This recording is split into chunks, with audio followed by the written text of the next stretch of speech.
नमस्कार मंडळी, मी चुटकी आणि चुटकीच्या स्वयंपाकघरात तुम्हा सगळ्यांचं मनापासून स्वागत आहे। तर मंडळी, आज आपण बनवणार आहे झणझणीत अशी वांग्याची भाजी, ते पण गावरान पद्धतीने।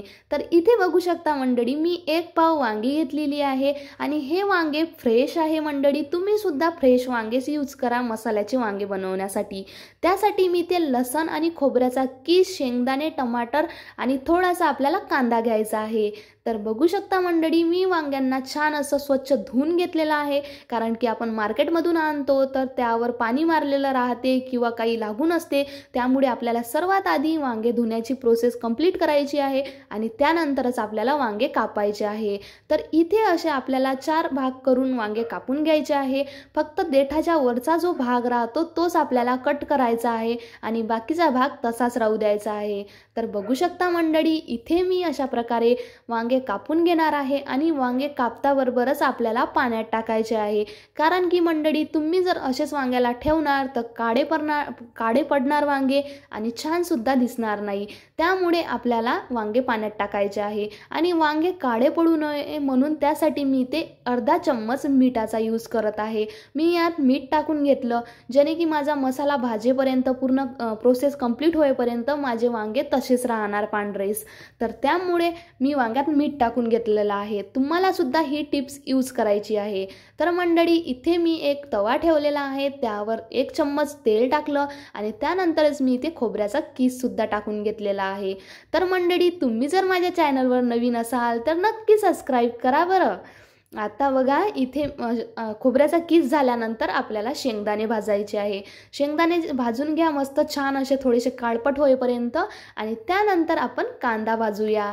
तर मंडळी, तुम्हाला मला एक रिक्वेस्ट आहे की तुम्ही नक्की माझ्या चॅनलला सबस्क्राईब करून एक छोटीशी कमेंट करून द्या, जेणे की मला खूप आनंद होतो तुमच्या कमेंटमुळे आणि एका सबस्क्रायबरमुळे। तर बघू शकता, आपला कांदा आणि लसण सगळं पूर्ण आपलं तयार आहे। लसण जो आहे मी तो भाजलेला नाही आहे, लसण आपल्याला तसाच टाकायचा आहे। तर इथे बघू शकता, मी मिक्सरच्या भांड्यात पूर्ण मसाले भाजलेले टाकून घेतलेले आहे। आता पटकनच मिक्सर फिरवून आपल्याला असा मसाला तयार करायचा आहे। तर बघू शकता मंडळी, आपला मसाला बिलकुल तयार झालेला आहे। आता आपण कढई ठेवू गॅसवर आणि त्यानंतर आपण आपली वांगी जी आहे ते अशी मस्त कढईमध्ये थोडीशी फ्राय करून घेऊ, जेणे की आपली टेस्ट अप्रतिम अशी लागणार आणि चवीला सुद्धा खूप मस्त। आणि कोणाला पण भाजी जेवल्यानंतर खूप असं छान वाटलं पाहिजे की नाही गड्या, भाजी छान केली।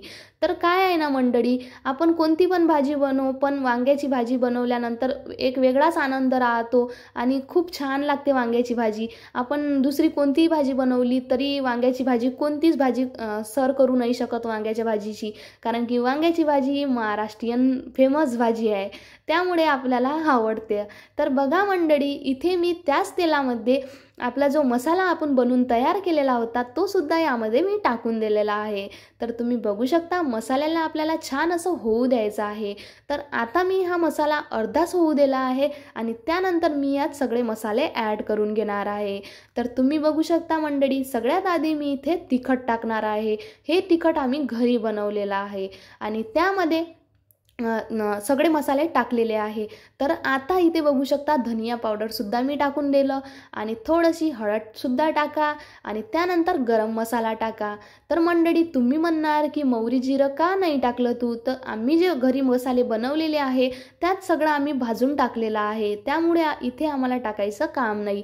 तुम्ही नक्की टाका। तर त्यानंतर बघू शकता, 50% आपला मसाला शिजल्यानंतरच मी यात सगळे मसाले ॲड केले आणि सोबतच टमाटर सुद्धा ॲड केलं आणि आता मी इथे मीठ सुद्धा टाकून घेतलेलं आहे। वांग्यात मी मीठ टाकलं होतं, त्यामुळे मी तेच अर्धा चम्मच मी मीठ टाकलेलं आहे, कारण की फक्त आपण 1 पाव वांग्याची भाजी बनवणार आहे।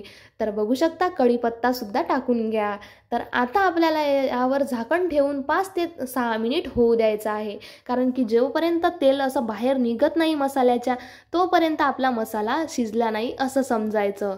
त्यामुळे आता बघू शकता, आपला मसाला छान असा शिजलेला आहे आणि मी यात जास्त पाण्याचा यूज करणार नाही आहे, त्यामुळे मसाला अजून सुद्धा होऊ शकतो, भाजी होईपर्यंत छान असा होऊन येणार। तर बघू शकता मंडळी, जे वांगी मी फ्राय केली होती ते वांगीच पूर्णपणे आपल्याला यात टाकून घ्यायची आहे। तर बघू शकता, आपले वांगे आपण या कढईमध्ये टाकलेले आहे आणि त्यानंतर थोडंसं जे पाणी आहे ते सुद्धा ॲड करून घेतलेलं आहे. कारण की तुम्हाला पाण्याची गरज नसेल तर पाणी नका टाकू, पण मी तर इथे पाणी टाकलेलं आहे कारण की थोडीशी ग्रेव्ही झाली पाहिजे त्यामुळे. तर बघू शकता मंडळी, आपली भाजी मस्त अशी झालेली आहे. झालेली नाही आहे, अर्धीच प्रोसेस झाली आणि अर्धी आता बाकी आहे. आता एक उकळी होईपर्यंत शिजून घ्या. तर बघू शकता मंडळी, भाजीचा कलर असा अप्रतिम आलेला आहे. तुम्ही विश्वास नाही करणार की शेंगदाणे वगैरे टाकून अशी भाजी बनवली, पण तुम्ही नक्की ट्राय करा आणि खूप सुंदर अशी लागते आणि चवीला तर विचारूच नका. तुम्ही कोणी पण तुमची तारीफ करणार ही भाजी बनवल्यानंतर. तर बघू शकता मंडळी, माझं ताट आता तयार झालेलं आहे आणि तुम्ही नक्की पटकन सबस्क्राईब करून द्या चॅनलला आणि एक छोटीशी कमेंटसुद्धा करून द्या. तर बघू शकता आपलं ताट रेडी झालेलं आहे आणि आता माझ्याच्यानी थांबणं होत नाही, त्यामुळे मी करते जेवण आणि तुम्ही पटकन सबस्क्राईब करा.